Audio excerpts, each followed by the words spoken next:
Assembly ఎన్నికల తరువాత BRS పార్టీకి అన్ని ఎదురు దెబ్బలే తగులుతున్నాయి. ఇప్పటికే బీఆర్ఎస్ పార్టీలో కీలక నాయకులంతా ఒకవైపు కాంగ్రెస్ పార్టీ, మరోవైపు బీజేపీ పార్టీలో చేరుతున్నారు. ఇప్పటికే సిట్టింగ్ ఎంపీలు సైతం కాంగ్రెస్ అలాగే బీజేపీ పార్టీలో చేరడం జరిగింది. రాబోయే లోక్సభ ఎన్నికల్లో ఎలాగైనా కొన్ని సీట్లు గెలవాలనుకుంటున్న బీఆర్ఎస్ పార్టీకి మరొక బిగ్ షాక్ తగిలింది. అయితే తాజాగా కేసీఆర్ గారిని వారి నివాసంలో కలిశారు బీఎస్పీ పార్టీ రాష్ట్ర అధ్యక్షుడు ఆర్ఎస్ ప్రవీణ్ కుమార్. అయితే లోక్సభ ఎన్నికల్లో బీఎస్పీ అలాగే బీఆర్ఎస్ పార్టీ కలిసి పోటీ చేయబోతున్నాయి అని వాళ్ళిద్దరూ ప్రకటించడం జరిగింది.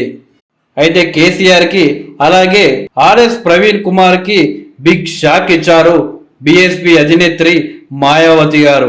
లోక్సభ ఎన్నికల్లో పొత్తు పెట్టుకుంటామని ప్రకటన చేసిన ఇద్దరు కీలక నేతలను, పార్టీ క్యాడర్ను ఆ ట్వీట్ అయోమయంలోకి నెట్టింది. బీఎస్పీ అధినేత్రి మాయావతి ఒక ట్వీట్తో దేశవ్యాప్తంగా ఒంటరిగానే ఎంపీ ఎలక్షన్స్కు వెళ్లనున్నట్టు తేల్చి చెప్పారు.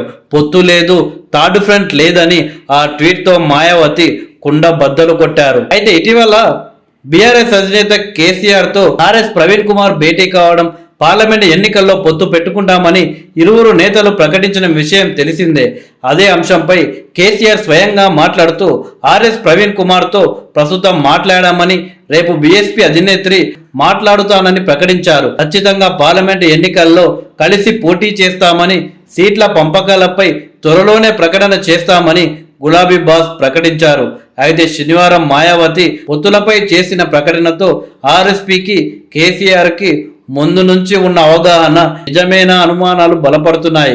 మాయావతికి చెప్పకుండానే ఆర్ఎస్పీ పొత్తుల అంశాన్ని ఆగ మేఘాలపై తెరపైకి తెచ్చారా అనే చర్చ సాగుతుంది. మాయావతి గారి ప్రకటన తర్వాత స్టేట్లో బీఎస్పీ బీఆర్ఎస్ నెక్స్ట్ స్టెప్ పై ఉత్కంఠ నెలకొంది.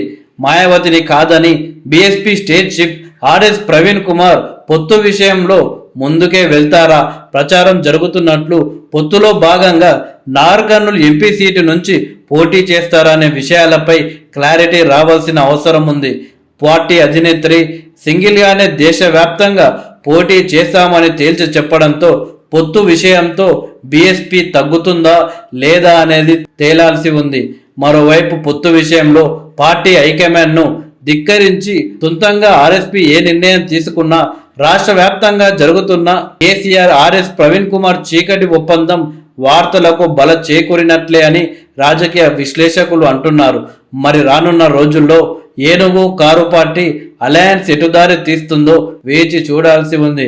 మరోవైపు ఏమో అవసరమైతే మాయావతిని నేరుగా కలిసి బీఎస్పీ బీఆర్ఎస్ పొత్తు బలపడేలా కేసీఆర్ గారు మాయావతి గారిని కలుస్తారు అని మరొక వార్త వైరల్గా మారింది. దీనికి తగ్గ ఏర్పాట్లు సైతం బీఆర్ఎస్ పార్టీ నాయకులు అలాగే బీఎస్పీ రాష్ట్ర నాయకులు చేస్తున్నట్లు వార్తలు వస్తున్నాయి.